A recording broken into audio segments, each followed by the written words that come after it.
You're freaking me out.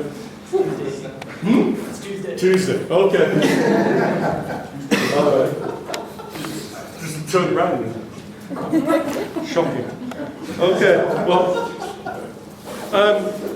for the next, where we want to go, Patrick and I, where we're interested in going for the next week or so, is each of the questions you've started to look at, we want to talk about those in class. So we want you to lead the discussion with the questions you're talking on, share with everyone else, and we can all give our thoughts and input to those. And secondly, also you can ask us questions about things you don't understand in the readings or where you're trying to apply some of the theory to the things you're doing or ways you're looking at it, and get our help to guide you. But that's how we're going to run these sessions. Does that sound okay? Yeah. Yeah? Have any of you started putting pages on here? I'm just wondering why I can't see them. So, let's pick a group at random. Group 5. What have you put on? Pages? Discussions and files. Discussions and... Oh yeah, there we go. So, yeah, that's fine. I didn't realize... I've got to look where you put it, because you can put pages, discussions, whatever. So, do you want to... Oh wow, look at that. That's cool. You see, all of the way I see it, all of these things can almost be submitted along with your work. If you think of this as your working, you could almost submit some of this. You'll have the final paper, but you can talk us through how you got to some of the things and just put this as like an appendices. You know, it's all extra information. So, do you want to talk us through your question and what you've been going through? We'll start with you guys. You'll have to speak up for the class. Okay. So. Our first original question was, what constraints does formal time consciousness? And then we were thinking of amending the question for a while. I think we still are, but We can't figure out how to limit the idea of form. Whether we want to talk about physical form or if we want to talk about software as being kind of form. And also defining consciousness is difficult. So we've been kind of back and forth on that. Do you think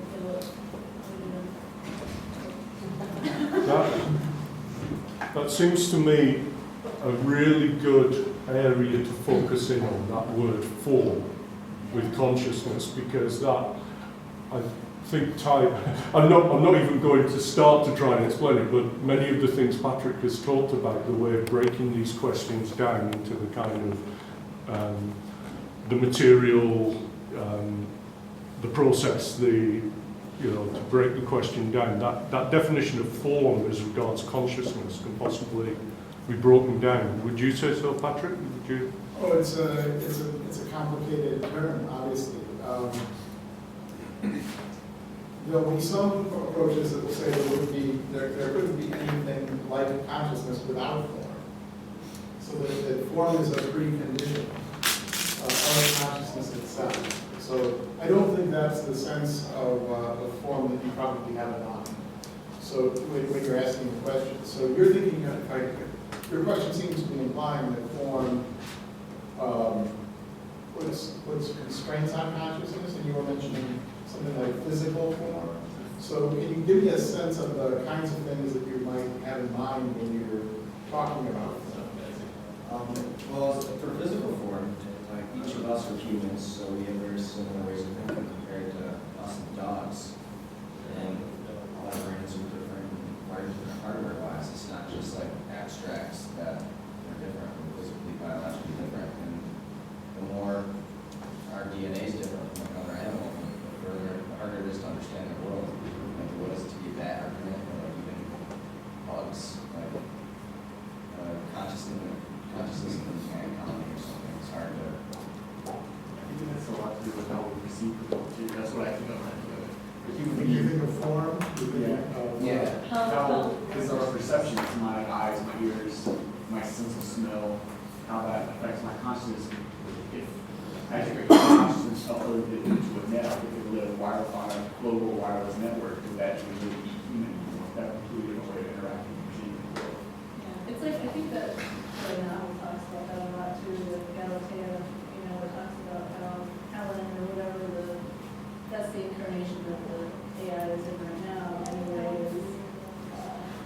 can't have the same experience that, Richard can, because it's not a living world. Helen has a different form than Richard. Yeah, Helen has a different form of Richard, and a different way of perceiving, different inputs, that kind of thing. So I guess that's, There's a lot of discussion in the novel about input into the network and giving it sensory input, which is the only way we can actually. Richard Powers actually says a number of times in the novel that the only way, to my reading, he seems to be saying a number of times to Letts that we cannot, this machine will not understand unless it has a sensory experience the same way I have. And he says that multiple times. yeah. So I guess that's kind of the question we've been talking about, and talking about defining consciousness has been a really huge part of that question about what is form, that kind of thing, because of the interactions that we feel take place, with perception and temporality and all that coming into play with those two ideas, and how different all that can be depending on how you perceive it, Okay. So, what is the question? Well, as you can see, the question. The question is that scribbly Look at that question brainstorm PDF, that's our question. Yeah, that's our question. But I think it does get back to the what constraints does form have on consciousness idea. If we could just. All right.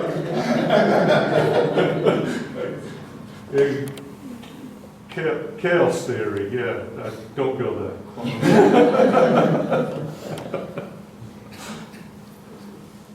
Yeah, mosaic of minds. What's that? Let me, That's the name of our group. let me see if this works. This is a way of maybe sorting out some of the, it's very simple, sorting out some of the ways of moving through the question. But before, first a digression before I begin, which is,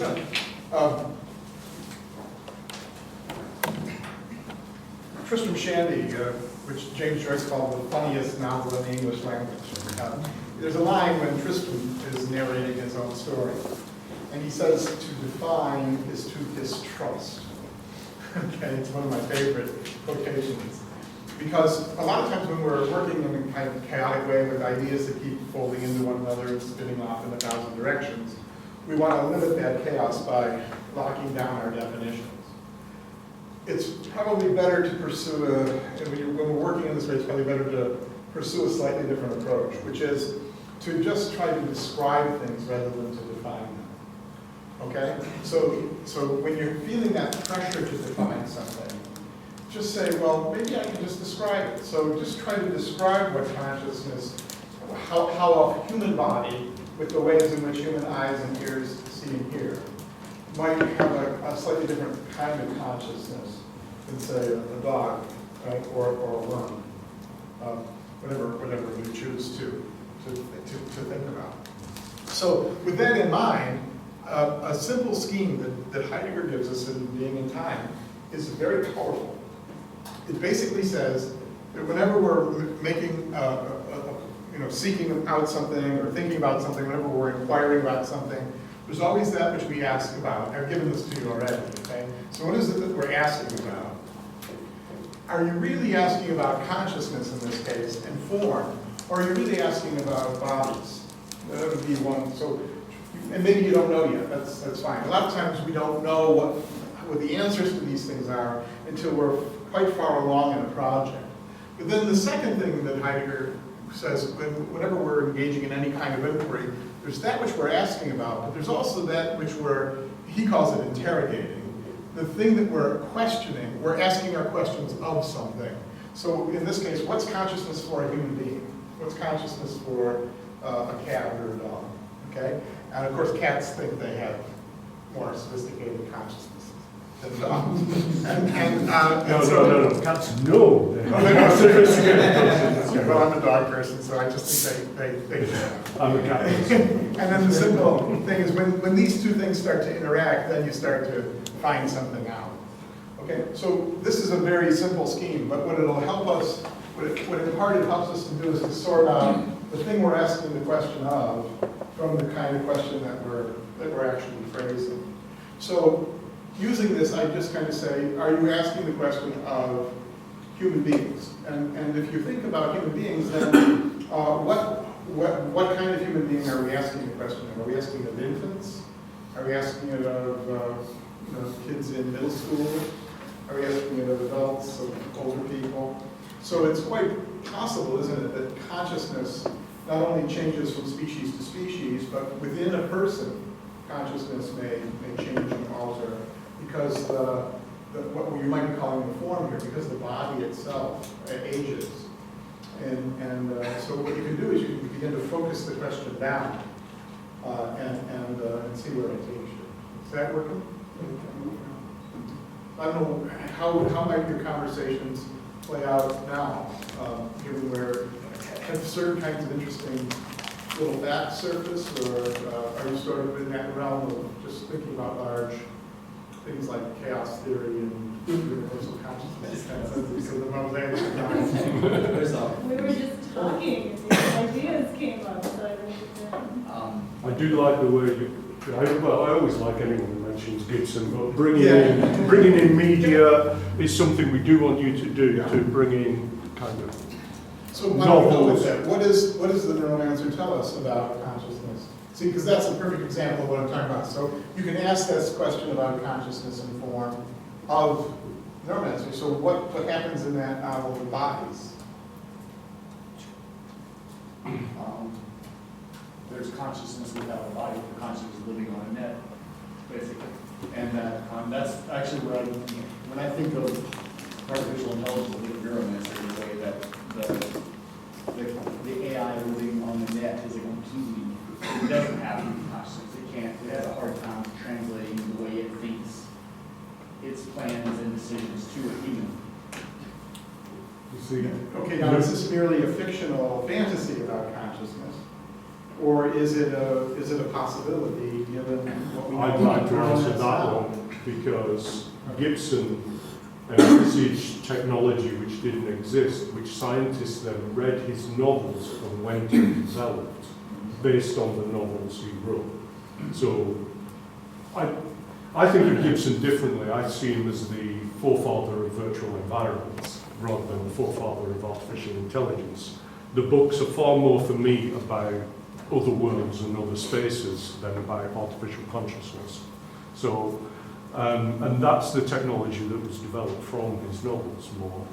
But the AI, it makes you think that at the time the novels were written, the virtual environments were totally beyond imagining in many ways, although imagined.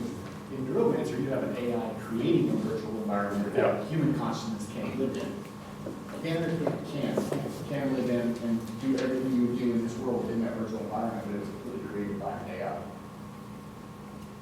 So human consciousness, I don't think could work on that kind of level, at least not what I think of human consciousness. I think that's really the question that we're asking, honestly.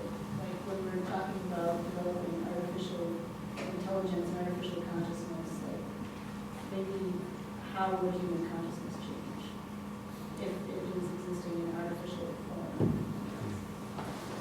I think you need, this is something we're going to say all the time, you need to focus the question in, I think, a little bit and come down to one discussion that you're going to primarily work on as your kind of, We're definitely focusing on the human terms, as you know, it's kind of like the underlying thing, like what's one planet consciousness. so you're interrogating the human. Yeah. But as Patrick said, you need to define which human and which aspect of human. Well, Is it sensory, is it? You mentioned the net minds, and my kind of question was, well, that's completely different form. How different can the form be, still be human? And where's that line? These can all be discussions within your within your paper or your submission, but I think I'd recommend trying, we're going to be saying this to everyone, do try and focus, because it's so easy in this subject to just expand out. Would you agree? I absolutely agree. But also look for those points where you might disagree with each other within your group, because that's sort of the place that you want to explore.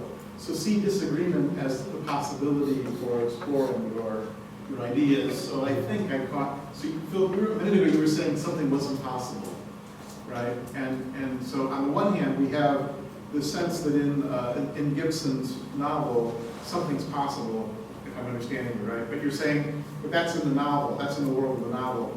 Given the way human consciousness operates now, it's not possible.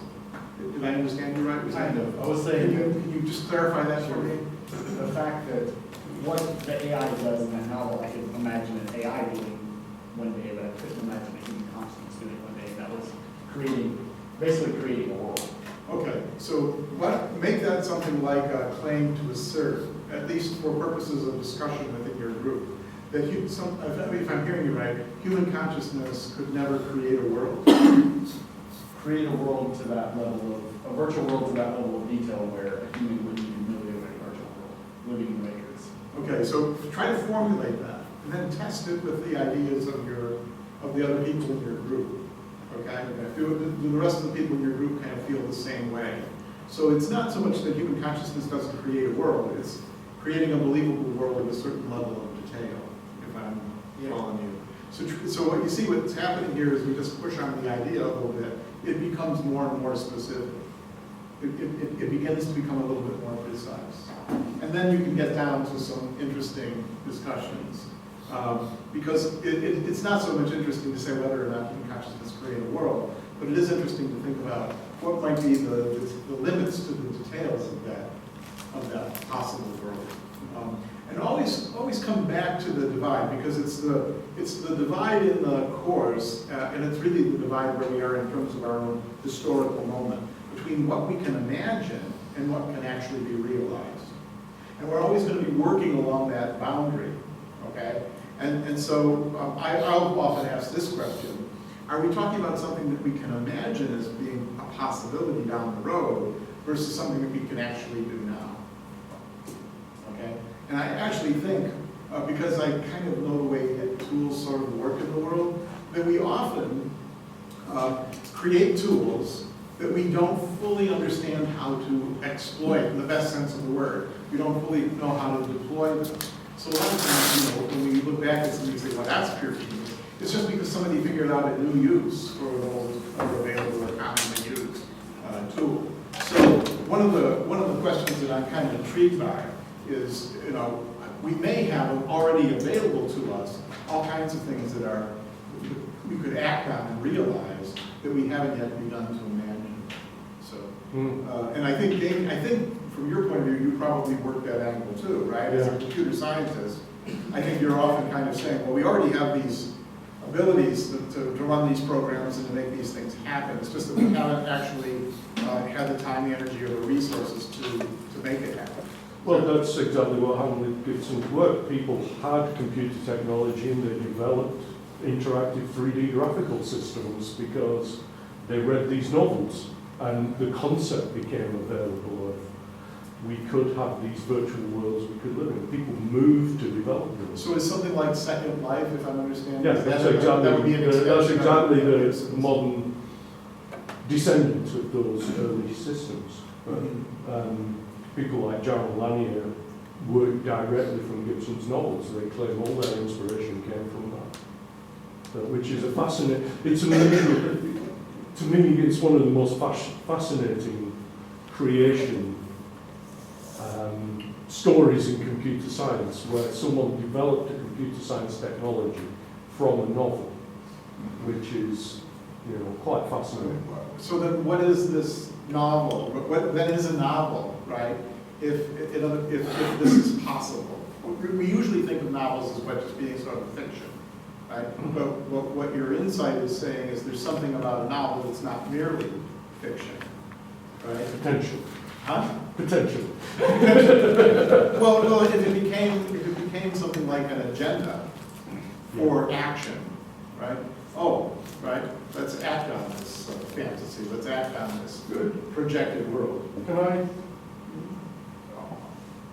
Do you think this is similar to, we interviewed a candidate for English, an English and technology position yesterday, Monday, sorry. And he was talking about the utopian novel idea. This is a similar concept, It is. Yeah? So he specialises in writing about utopia, or reading or studying utopian societies. And he was saying to us, or giving us the idea that you spend time reading a novel about a future society or a utopian society, and you spend 3-4 hours reading that novel, what you're actually doing is studying and thinking about an imaginary world, but living in this alternate world. And what happens is you come back into the real world, and you now think in a different way when you're in the real world, and it changes your behaviour. And he was positing this idea about how fiction changes our behaviour because we enter these virtual worlds and come back and behave differently. So it's a similar... It's the same idea, basically. Right? A lot of times, just to think back to, if you're not really thinking very hard, and you just kind of think about what novels are, or movies, if you're not a person who reads novels or short fiction. You know, what do you, we normally say what about these things? We normally don't think that they matter in this way, that they somehow act on us, or change the way we think, or enable us to move about the world in a different way. So what are the preconceptions that we have about fiction, right? That an insight like the one that we're talking about here changes. Do you have anybody have any thoughts about that? What is it that you thought novels were, I guess, before you encountered this idea? I guess I'm asking Damien more specifically, I guess. I have a... But maybe you won't be able to articulate it. But see, when you heard this John Candy come in and talk about utopian fiction, it somehow changed some preconception that you have, perhaps unarticulated, but some ideas kind of not bouncing around there. I had that idea, obviously, through things like Gibson, where things change society, but... A lot of times the answer will be that we think of novels as entertainment. And we think of entertainment as not being serious. So if something's not serious and if it's just entertaining, well then it really doesn't and cannot matter in any major way, right? But we often have that prejudice in some way. And then when we discover that they do, we say, oh wow. So, if you watch more romantic movies, do you become more romantic? If you read more romantic... It hasn't worked for me. Sometimes we'll read stuff that'll kind of like challenge our own ethics and morals and beliefs. Like we'll read something to see like how the characters play out and what they do within a certain scenario to kind of compare how we feel about that we would have done in that situation sometimes. Even if it's in a movie or if it's in a novel or something like that. So we kind of look forward for the economic challenge of our beliefs we wrote. Sometimes it's just pure entertainment. Well, I think it's not, and I don't think there is such a thing as entertainment or pure entertainment. You know, I think we have these sort of stories we tell ourselves that keep fiction kind of located off the center of our concerns. We think of fiction as sort of being not serious or nonsense, right? As a diversion, as a way of kind of taking a break from the more serious stuff that we do. But it's not only, I think, when we're reading that we're comparing ourselves to characters. I think we're often comparing characters with each other, so that there's so that in that way, if we don't identify with the character, we can at least sort of compare, Lentz to Richard Powers in the novel. How do these two different characters respond to the neural net as it moves from implementation to implementation? I just want to point out that this may seem like we're moving away a little bit from consciousness. this is really the subject of probably the next part of the course, where we're going to look at how we represent ourselves and project ourselves in other ways, how we become more than human by extending ourselves through media, through online personalities, through these other facets of ourselves. And we will be looking at the way we make up narratives about ourselves for other people through online development. So this is more what we'll be doing in the next stage. So we're moving ahead a little bit. Because Lisa works on it. Lisa works a lot on that sort of thing, so we'll be looking a lot, and it ties in more with what her students are doing, so we'll be looking at that for a few weeks after the spring break. That's the next kind of topic, I think. Yeah, I just wanted to add, that was going to be one thing I was going to bring up, but I mean, the whole idea can wait, but this idea that in video games right now, there's this big push for like being more interactive, giving the player more choice in terms of like dialogue and how they take the story, which I think is interesting. I don't know, it's becoming like this obsessive thing. Every new game that comes out, oh, you have more choice, there's more choice, and everyone just wants more choice. And the big buzzword in gaming is ethical and moral choice. Yeah, Trying to make that make choice. decisions. Do you save this person or do you kill this person? Everyone wants to be saved with these, you know, they want to be presented with choices, and it's like, why? Whatever happened to someone saying, no, here's a story I wrote, and play it out. You know what I mean? Like, I wrote this, you know what I mean? Like, play it out and tell me what you think. But now everything's just like, you have 9 choices for everything you do. It's interesting. Well, that's what we'll be talking. We'll be talking about those kind of interactive narratives, I think, in the next step. Actually, my response to that one is the concept of the interactive novel games, where there's kind of a subgenre of video games right now, where you actually have fewer choices, where some people won't even argue it's a game anymore, it's an interactive novel. There was a recent example of that, I can't remember what it was. Heavy called. rain. The brain was, yeah. Heavy No, rain. because there's still choices. But there's been a couple, there's, as I said, almost to a point where it's developing as a genre, for, you know, in the opposite direction of that, actually. And I have to look up the example, but yeah, so. Okay, shall we? Anything else you guys want to add before we move on to another group? I have a pretty random question pertaining to this idea of choice and narratives and things like that with games and movies. I heard tell, I'm pretty out of the loop about a technology that basically senses your brainwaves and anticipates what you would like to see happen in the story next. Did Is you? that There was a recent news item I put up where someone's made a movie which has 4 or 5 different endings, and the film plays a different ending depending on the emotional response it's getting from the audience. So there's a number of these things available. So that is real. Yeah. So if people don't laugh enough, it won't give you the comedy ending. You know, it won't give you. But brainwaves, yeah. Brainwave sensors, we have them here. They're all simple brainwave sensors, but the level of response you get from them is fairly simplistic. People like Brian can tell you more about those than I can. He's worked on them more than me. Where I would kind of begin to be curious about a scenario like that would be, those brainwaves have to be interpreted. So although an audience might not be laughing, and therefore they might find the censors would recommend or direct the choice to be the more tragic ending for the story.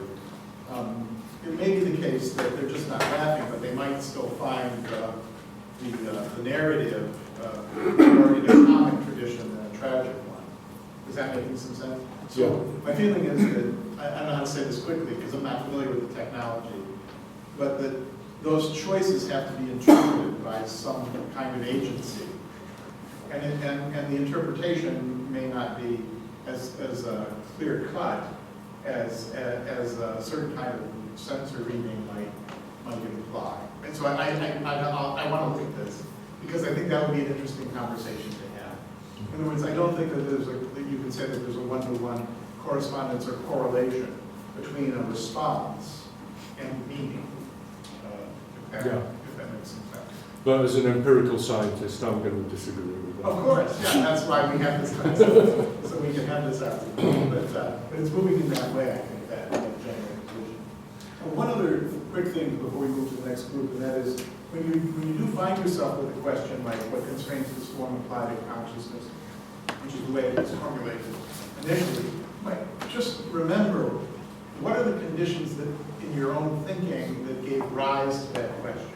In other words, if you can, ask yourself, well, why did that question surface for us?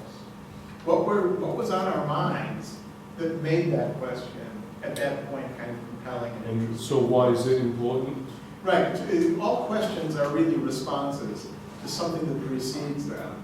And so if you're feeling the pressure of a question, if you're saying, that's an interesting question, it helps to just kind of try to remember, well, why was it interesting? Or why did that particular question surface for us at the time or the moment when it did? And if you remember that, it may help you once you lose sight of the initial insight that puts you on your way, sends you on your way. No. That's cool. Okay, group 4, which is, who's in group 4? Us. Carly, Thomas, and Taylor. Would you like to tell us, do you have any document on here? Just got a small discussion. In discussion. It's just starting, really. So, what is post-human? That's a very vague question. Yeah, no, that was just the starting point. Okay, and where have you got with it? Do you want to tell us a little bit about how you're narrowing it down? No, we haven't done that much. No? Not Right yet. now, we're still trying to define what post-human is. That's a good enough question. Yeah. Don't go beyond that, define what is post-human. Is there anyone you're looking at, any readings you're looking at? I was going to show them the Hales and the Catherine Hales and the Donna Haraway. I have some readings on Ghost in the Shell, Yeah, a few other things. yeah, that's all good.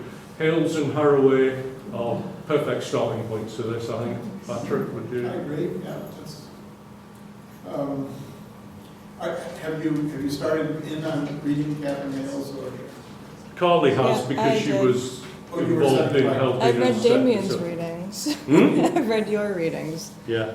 Some of Do them. you have a sense of how to talk about her position, and you need to turn the camera on yourself too? I don't know. It'd probably be very close up to my face. Right. Let's see. There you go. Hello. I don't know how it looks at all. Wait, I can switch it around. That's the way you're talking.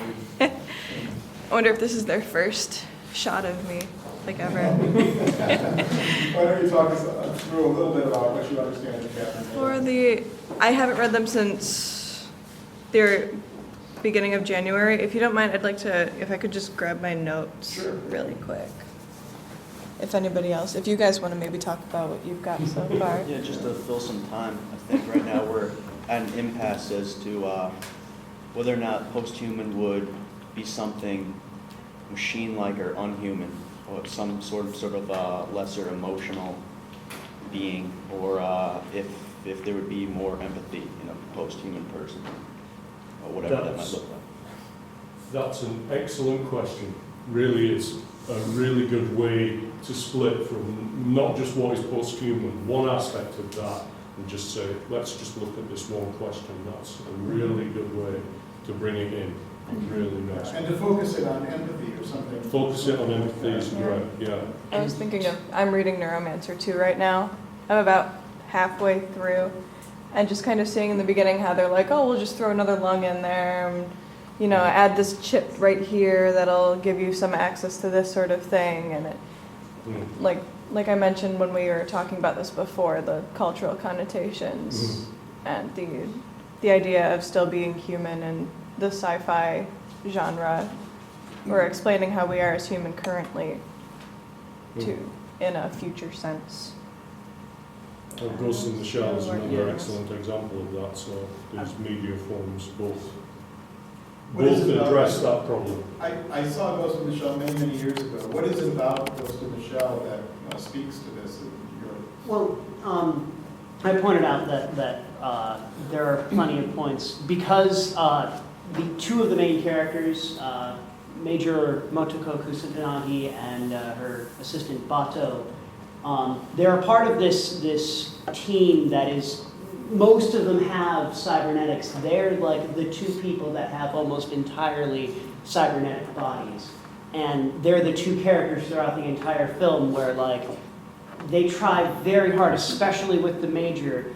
Mamoru Oshii, the director, tries very hard to sort of hit you across the head that like she doesn't blink, you know, she has very mechanical sort of speech. And it's said that, you know, she has a mind, she has minds, or as we see them are called ghosts in there, hence Ghost in the Shell. And, you know, she has a ghost. She talks about having, you know, this weird feeling in her ghost. But other than that, you can tell pretty clearly that her body is really just like, the ghost is more just like a fragment of some semblance, whatever semblance of humanity she has left. What's the, Oshii, this is a recurring theme through Oshii's films. What's the one he made with the Polish military, the live-action one with the virtual environment? He made a live-action movie in Poland, which is all about how we portray our consciousness into virtual environments. So he tackles this theme over and over in his movies and his work. It helps if we historicize the notion of the human. So just to take a general sense of the large sweep of history, and think in terms of evolution for a second. Both evolution in a Darwinian sense, and also think in terms of sort of the way in which cultures go on each other as they also collapse and go through cycles of dispersal or diaspora. The ghost of the machine metaphor really gets redefined in the 17th century with the Cartesian stuff that we were talking about earlier in the semester. So one reason why I asked you to read Ficino and Pico is that there's a different understanding there of what a soul is or what a human is. So the notion of the human changes from, let's just use a very simple scheme, from an ancient period of human history into, an ancient period would be an early literate, a period where we have the early stages of writing in society. So there seems to be some change in human consciousness with the emergence or the advent of writing. So imagine a world where we just have oral societies, and then all of a sudden this strange technology called writing emerges. Can you imagine some people who are existing in these oral societies saying, oh, those people who write, they're post-human, right? So the human in its context becomes a category of familiarity. And when a new technology or a new element, a new material condition or something is introduced into the historical moment, then people sense that there's some kind of a divide. And so the post-human or the non-human becomes that change that we're not familiar with, that we don't understand, where we can't quite see it through to its consequences. So we often say, in the West anyway, that we move from an ancient world into the Middle Ages. And the Middle Ages borrows some of the language and the terms and the vocabulary of the ancient traditions and cultures, but it also begins to kind of rearrange those and think about itself in its own terms. And then those Middle Ages break down with the Renaissance and with the post-Renaissance developments like the Enlightenment and the period of Romanticism. The period of Romanticism gives rise to Victorianism. Victorianism gives rise to Darwin, Marx, Nietzsche, and Freud in a very general way. And what happens is, as we move through Western history in this way, we see that certain ideas about the human persist. So we see that although we still think of ourselves as rational animals, instead of thinking of ourselves as souls or minds and bodies, we think of ourselves as bodies that evolve and that develop these apparatuses that we call mind. And that's the idea behind that little passage that I gave you at the beginning of the semester that's on the Canvas site by Nietzsche. Nietzsche's passage in Will to Power 480 is is the item I'm referring to here, where Nietzsche says, you know, there really isn't anything like reason or consciousness or will.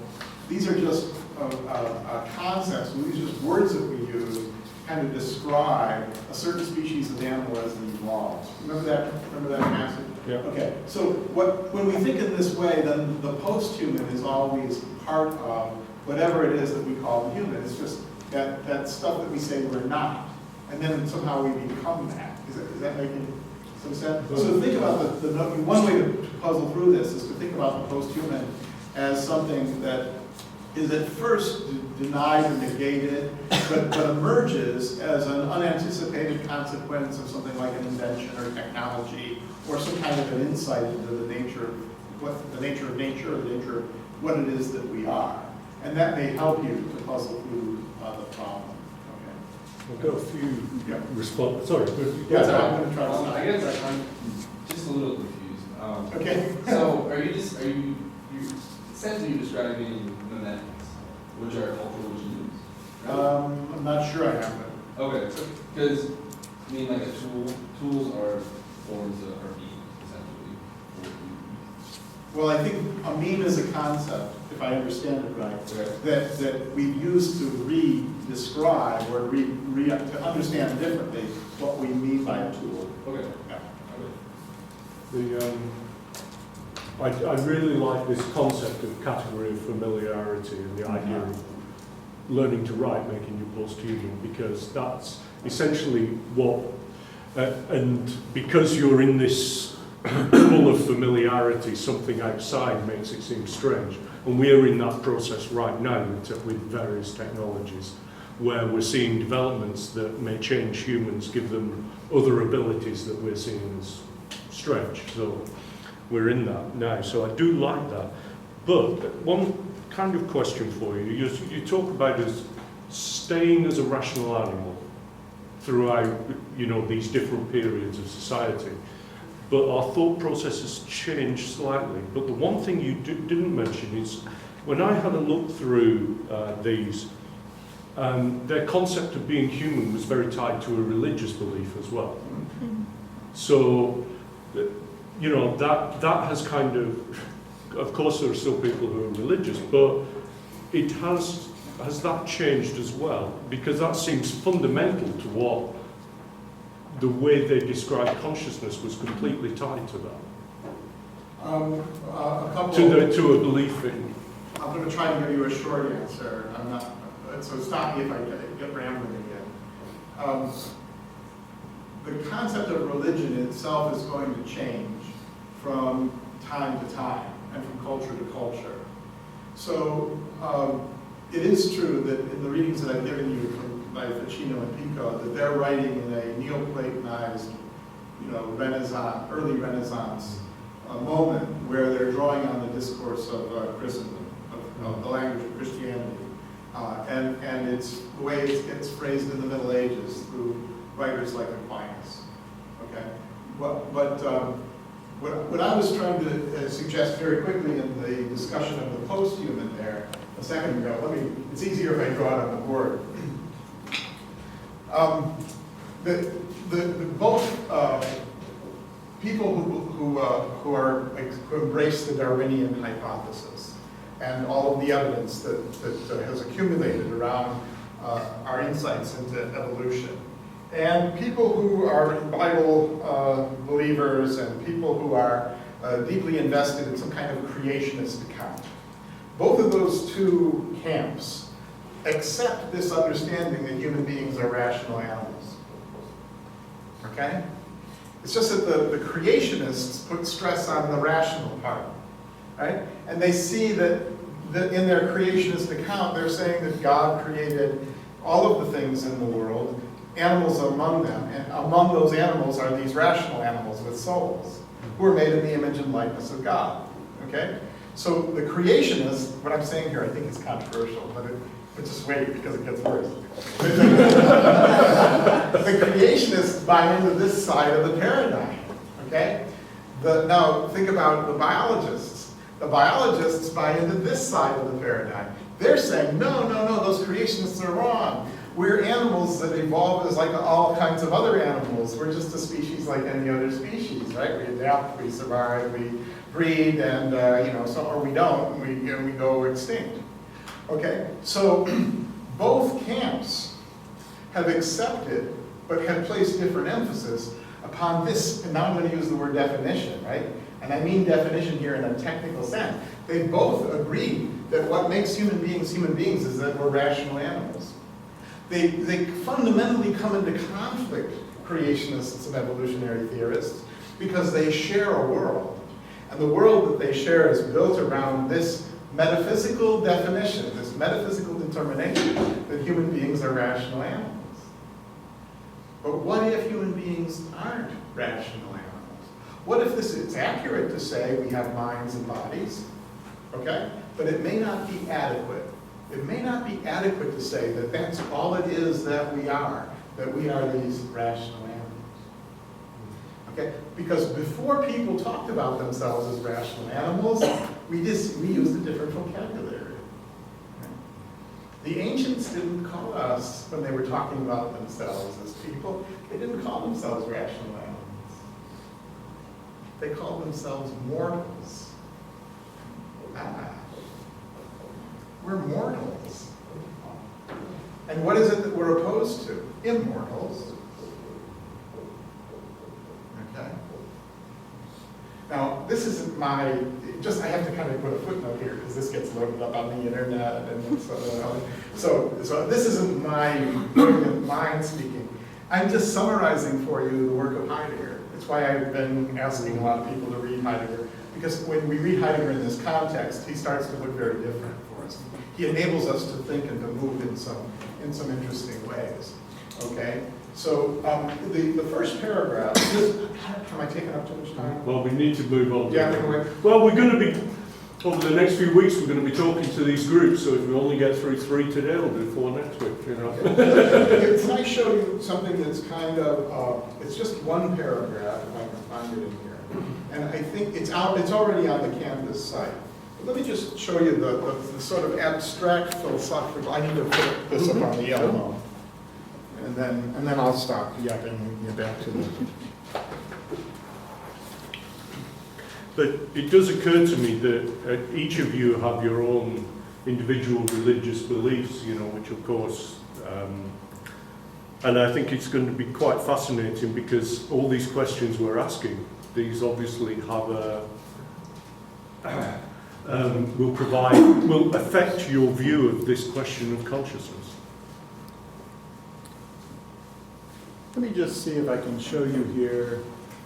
Actually, maybe I can just make the point with the first few sentences in this essay. So, this is an important essay, and it's on Canvas for you. In part, what Heidegger does in this essay is he takes us through an historical framework where he says, you know, the concept of what it means to be and what it means to be human, all of these things change in the course of Western history. And he takes us through a declension, if you will, from the ancients through the contemporary period.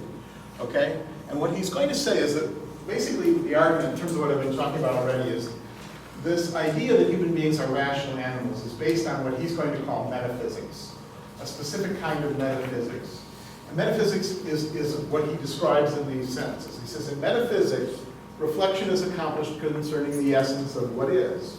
So far, so good. So when I'm thinking about what's the nature of all living stuff and what's the relationship between all living stuff and all the other stuff that's not living, I'm thinking